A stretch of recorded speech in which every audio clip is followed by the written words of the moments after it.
I can see you have a PhD in leadership and governance.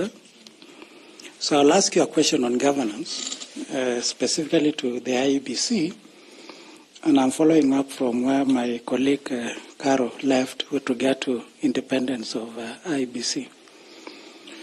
And the independence of IEBC comes under many challenges from either the executive, the judiciary, and the legislature. So how can the executive interfere with the independence of IEBC? Thank you very much, Banatanui. Interference of the executive can be in a number of ways. The executive also is a political entity. They have interest in the outcomes of political processes. So they want to influence the decisions the referee is supposed to make.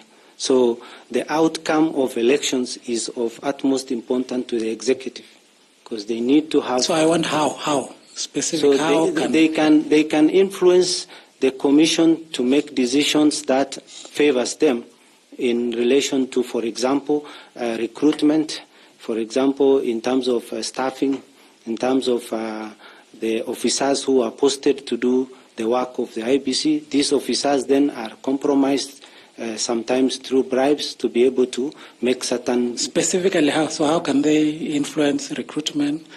How can they influence, you've talked of transfers. Specifically, how can the executive do that?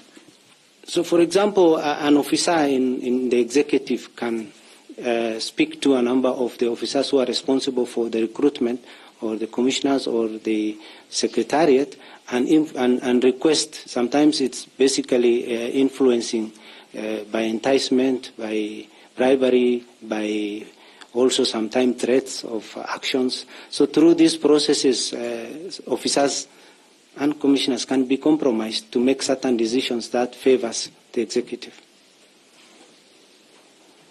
The judiciary, how can the judiciary influence or affect the independence of IBC?